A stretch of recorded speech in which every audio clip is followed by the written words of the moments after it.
저는 기적을 믿습니다. 여러분도 아시죠? 저는 기적을 믿습니다. 저는 하나님을 믿기 때문에 기적을 믿습니다. 저는 제 마음을 다하여 하나님을 믿습니다. 저는 하나님만 믿는 것이 아니라 저는 하나님의 말씀을 믿습니다. 저는 하나님께서 하신 모든 말씀을 그대로 믿을 만큼 단순한 사람입니다. 저는 하나님을 향한 믿음이 그렇게도 단순해서 하나님께서 하시겠다고 말씀하신 모든 것을 반드시 이루시고 반드시 그 말씀을 지키실 것을 믿습니다. 저는 하나님께서 그 말씀을 지키실 것이라고 믿을 충분한 이유가 있습니다. 왜냐하면 하나님께서 단 한 번이라도 그 말씀을 지키지 않으셨다고 증언할 수 있는 사람은 이 세상에 단 한 명도 없기 때문입니다. 그리고 제가 하나님의 말씀이라고 말할 때 저는 이 귀한 책을 말하는 것입니다. 여러분은 이 책이 시대에 뒤떨어졌다고 생각하실지 모르겠습니다. 여러분은 성경이 여러분이 읽을 수 있는 그 어떤 책보다도 가장 시대에 맞는 책이라는 사실을 알고 계십니까? 그렇습니다. 저는 여러분에게 수없이 말해왔습니다. 이 성경, 곧 하나님의 살아있는 말씀이 내일 아침 신문보다도 더 최신의 책이라고 저는 말해왔습니다. 그리고 저는 잠시 그 해설자에게 한 말씀 드리고 싶습니다.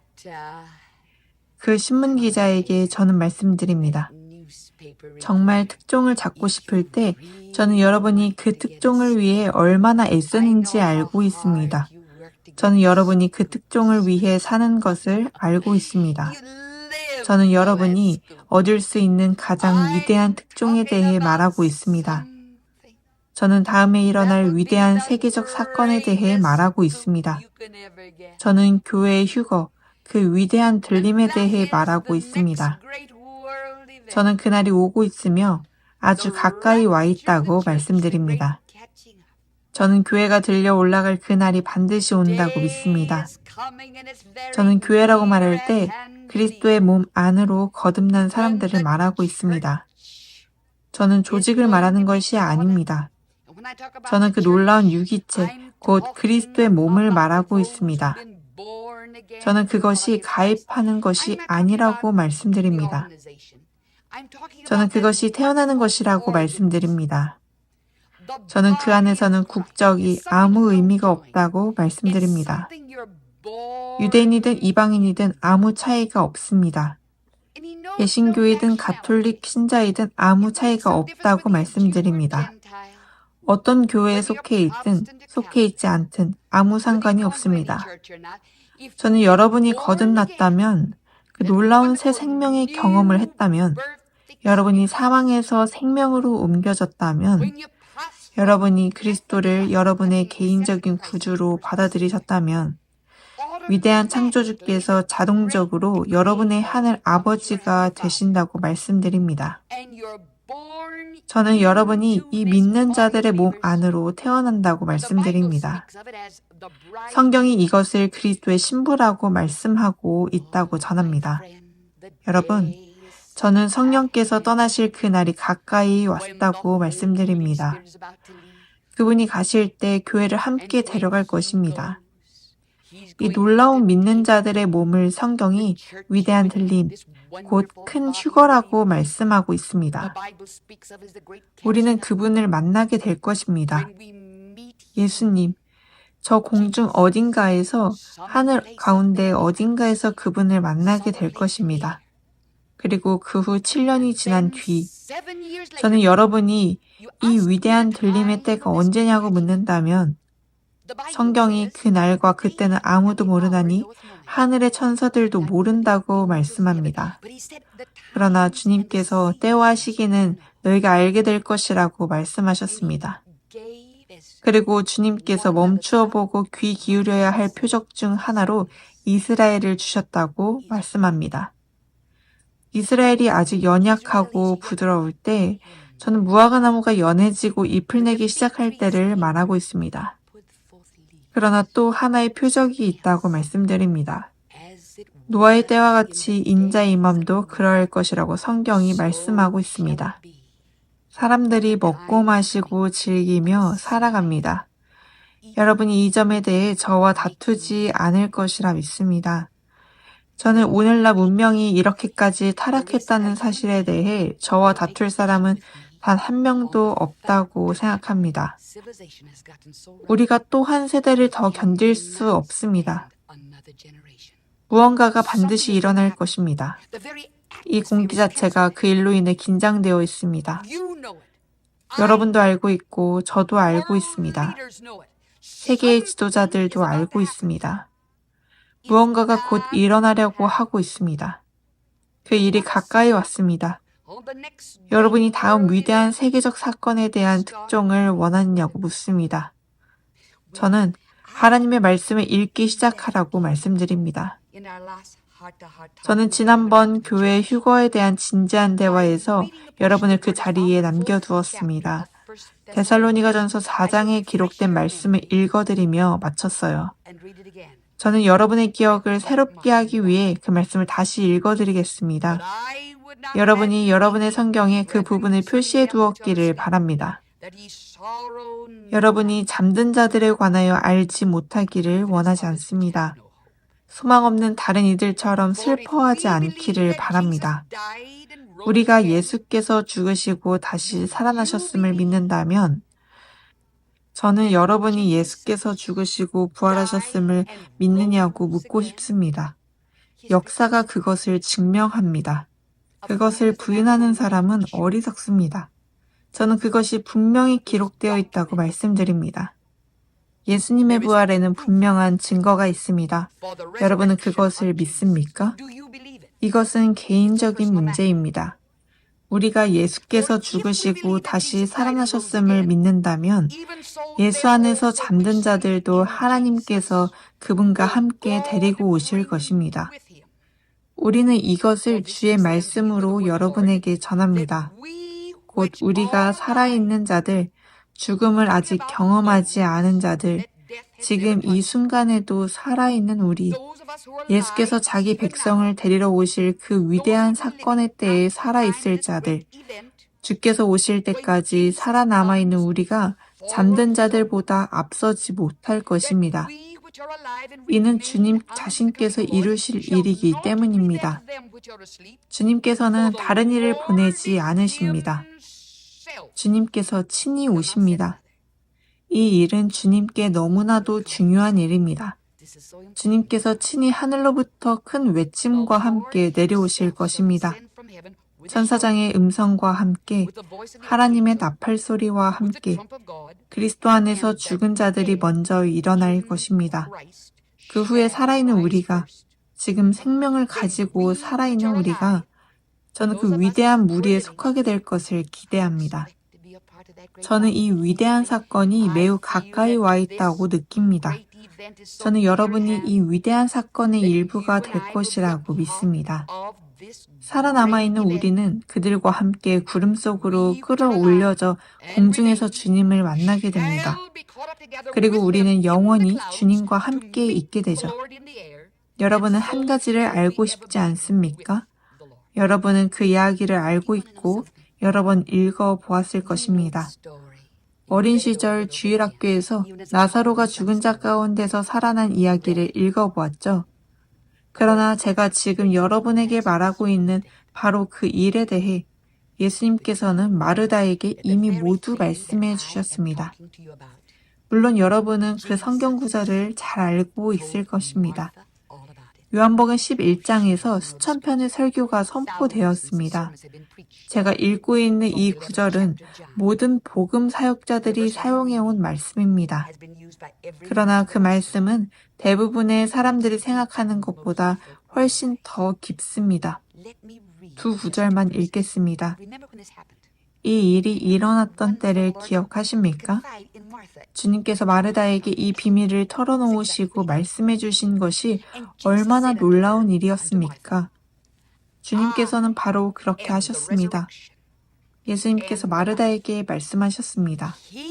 나는 부활이요 생명이니 나를 믿는 자는 죽어도 살겠고 오늘 살아서 나를 믿는 자는 영원히 죽지 아니하리니 결국에는 죽음이라는 것은 없습니다. 사실은 그렇습니다. 언젠가 저와 여러분은 아주 진지한 이야기를 나누게 될 것입니다.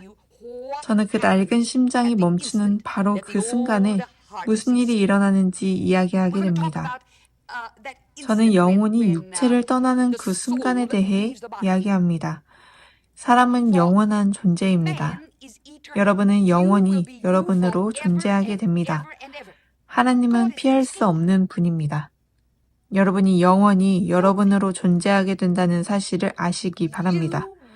죽음이 모든 것을 끝내는 것이 아닙니다. 죽음은 단지 시작입니다. 예수님께서는 나사로가 살아나기 직전에 이 사실을 마르다에게 말씀하셨습니다. 나를 믿는 자는 죽음이 찾아와도 살게 된다고요. 거기서 멈추지 마십시오. 어떤 사람은 거기서 멈추고 이렇게 말합니다. 네, 저는 동의합니다. 쿨만 여사님. 죽음 이후에도 생명이 있습니다. 이 삶의 끝은 단지 1장의 끝일 뿐이라고 저는 동의합니다. 그 다음 이야기는 무덤 너머에 기록되어 있습니다. 그러나 거기서 멈추지 마십시오. 예수님께서도 거기서 멈추지 않으셨습니다. 살아서 나를 믿는 자는 영원히 죽지 않는다. 지금 살아있는 자는 생명을 가진 자입니다. 저는 제가 그 약속에 속하게 될 것을 기대합니다. 지금 살아있는 자는 참으로 살아있는 자입니다. 내가 내 교회, 곧 나의 사람들을 위해 올 때 나를 믿는 자는 결코 죽지 않는다. 다시 말해 결코 죽음을 맛보지 않습니다. 장래 예식이 없게 됩니다. 제가 한 가지를 솔직히 말씀드리기 원하십니까? 저는 제 장래 예식에 대해 전혀 걱정하지 않습니다. 사실이 그렇습니다. 저는 우리가 이 위대한 사건에 너무나 가까이 와 있다고 확신합니다. 지금 제 말을 듣고 있는 사람들 가운데 죽음을 맛보지 않을 사람들이 있습니다. 그들에게는 장래 예식이 없습니다. 이제 조금 더 나아가 보겠습니다. 아주 흥미로운 사실이 있습니다. 우리는 변화산에서 일어난 일을 모두 알고 있습니다. 그러나 그것은 매우 오해되고 심하게 잘못 해석되었습니다. 저를 따라와 주시기 바랍니다. 저는 성경 말씀을 전하고 있습니다. 저는 가장 높은 권위로부터 온 말씀을 전하고 있습니다. 하나님 자신보다 더 큰 권위는 없습니다. 마태복음 16장을 펴시기 바랍니다. 저는 16장의 마지막 절부터 시작하려 합니다. 그리고 곧바로 17장으로 이어가겠습니다. 거기에는 장 구분이 없어야 합니다. 그 부분은 그대로 이어서 읽어야 합니다.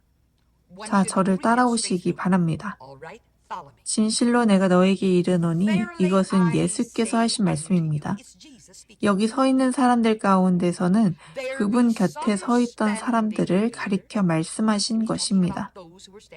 죽음을 맛보지 아니할 자들이 있습니다. 그들이 인자가 그 나라로 오는 것을 볼 때까지입니다. 거기서 멈추지 마십시오. 우리를 혼란스럽게 하는 것은 장 구분입니다. 계속 읽으십시오. 다음 장은 엿새 후에라고 시작합니다.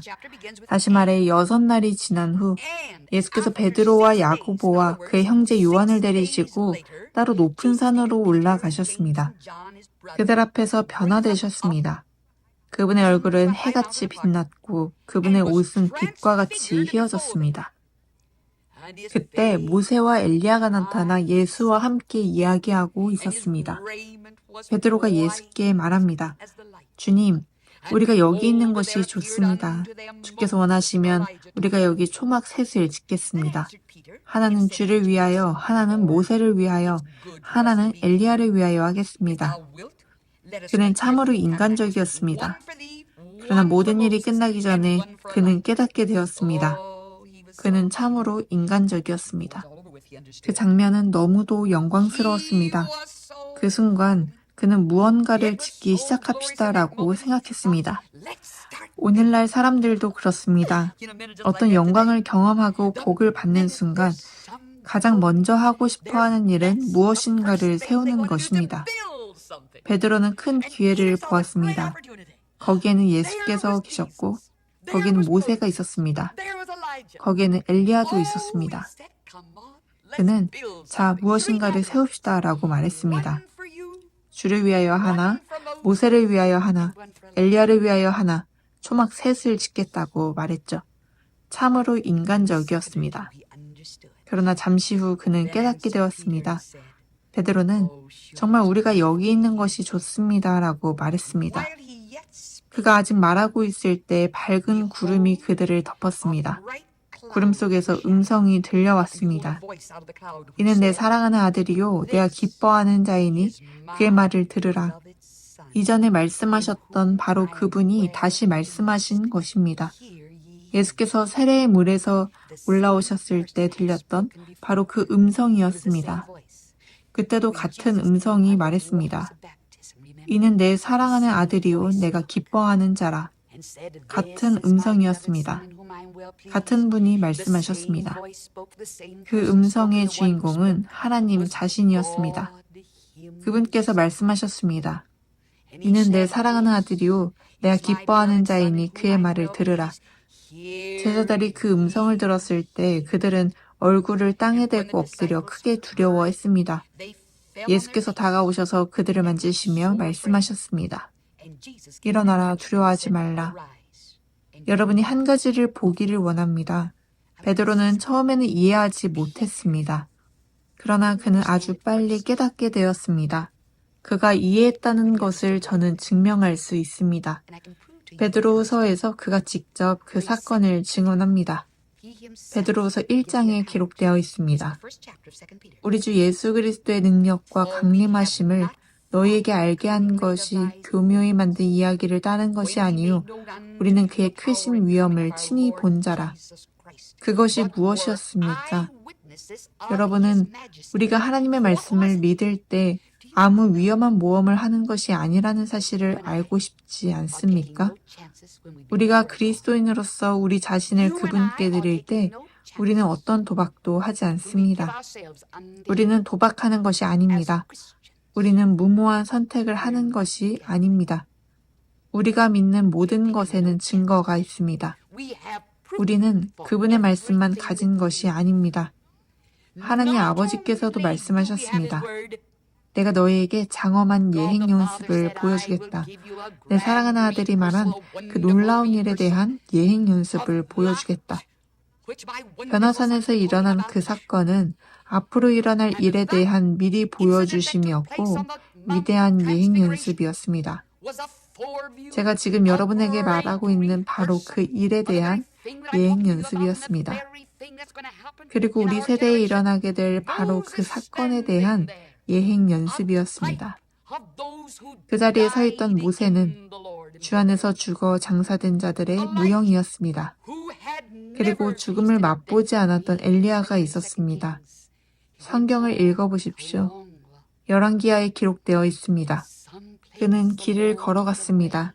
긴 여정을 걸어갔습니다. 그리고 길을 가던 중에 들려 올라갔습니다. 죽음을 맛보지 않았던 엘리야입니다. 변화산에서 엘리야는 들림을 받게 될 우리의 모형이었습니다. 예수께서 공중에서 우리를 만나러 오실 때를 보여주는 모형이었습니다. 베드로는 이해했고 분명히 깨달았습니다. 하늘로부터 들려온 이 음성은 우리가 거룩한 산에서 그분과 함께 있을 때 들었던 음성입니다. 그러나 여러분, 하나님께서는 모든 일에 이유가 있다는 사실을 여러 번 말했습니다. 하나님께서는 아무 목적 없이 행하시는 일이 없습니다. 결코 그렇지 않습니다. 왜 이 위대한 들림이 있어야 합니까?